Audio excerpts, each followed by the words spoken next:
Recession continues as weekly jobless claims hit a 9-month high.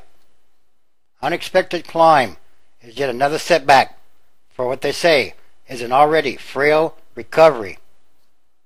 U.S. employers appear to be laying off workers again as the economic recovery weakens. The number of Americans applying for unemployment benefits reached the 500,000 mark last week for the first time since November 2009. And when they stand up, they fall back down again.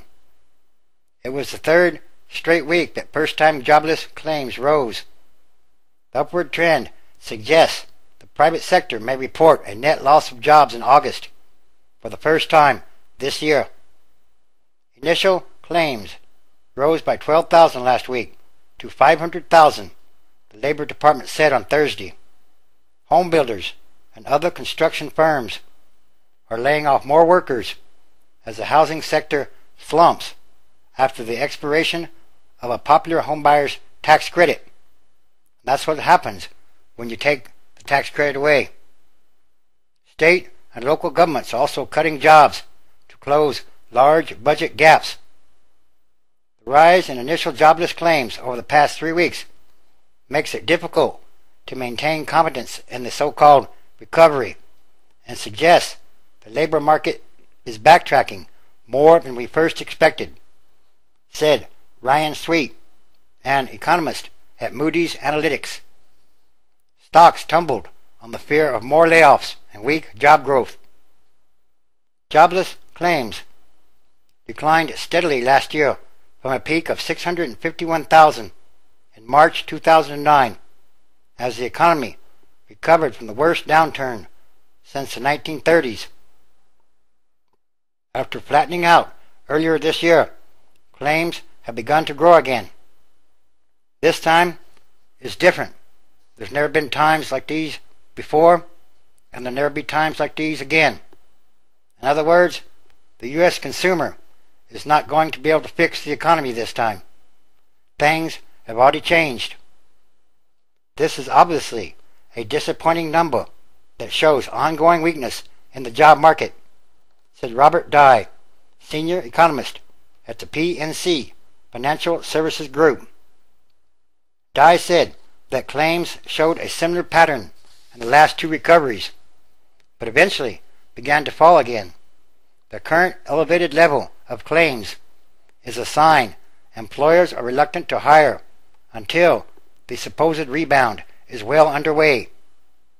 That's what happened in the recoveries following the 1991 and 2001 recessions, which were called jobless recoveries.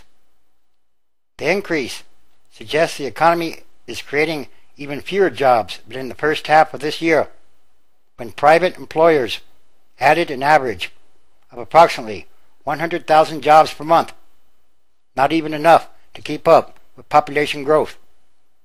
And that's barely enough to keep the unemployment rate from rising.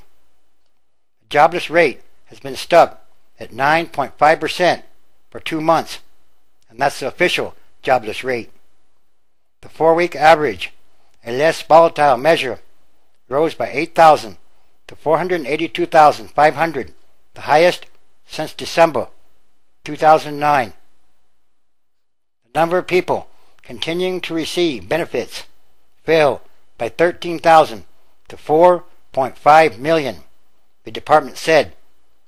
The continuing claims data lags initial claims by 1 week, but that doesn't include millions of Americans receiving extended unemployment insurance paid for by the federal government. Approximately 5.6 million unemployed workers were on the extended unemployment benefit rolls as of the week ending July 31st, the latest data available. That's an increase of about 300,000 from the previous week. During the recession, Congress added up to 73 extra weeks of benefits on top of the 26 weeks customarily provided by the states.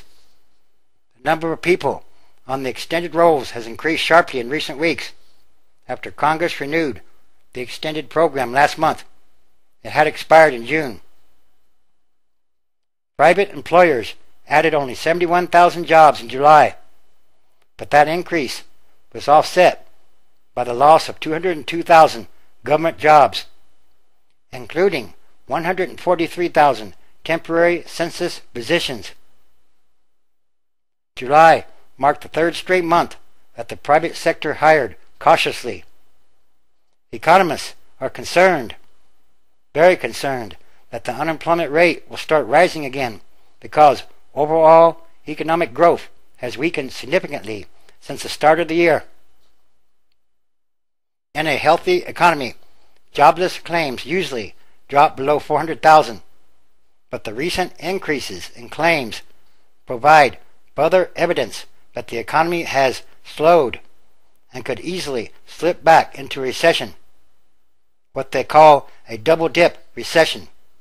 That is, if the recession ever ended.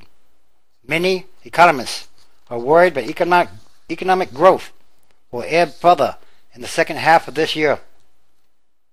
After growing at a 3.7% annual rate in the first quarter, the economy's growth slowed to 2.4% in the April to June period. Some economists forecast it will drop to as low as 1.5% in the second half of this year. In other words, the so-called recovery, if there is one, or was one, is slowing down.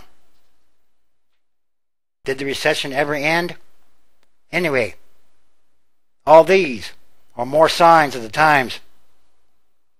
In other words, everything that must change quickly or rapidly, and for the better. Romans chapter 8, verse 14. For as many as are led by the Spirit of God, they are the sons of God. 15. For ye have not received the spirit of bondage again to fear, but ye have received the spirit of adoption, whereby we cry, Abba, Father. 16. The Spirit itself bears witness with our spirit that we are the children of God. 17.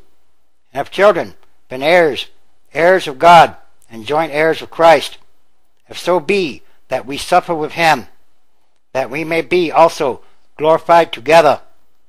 18. For I reckon that the sufferings of this present time are not worthy to be compared with the glory which shall be revealed in us. 19. For the earnest expectation of the creature waits for the manifestation of the sons of God. 20. For the creature was made subject to vanity, not willingly, but by reason of him who has subjected the same in hope. 21. Because the creature itself also shall be delivered from the bondage of corruption into the glorious liberty of the children of God. 22. We know that the whole creation groans and travails in pain together until now. 23.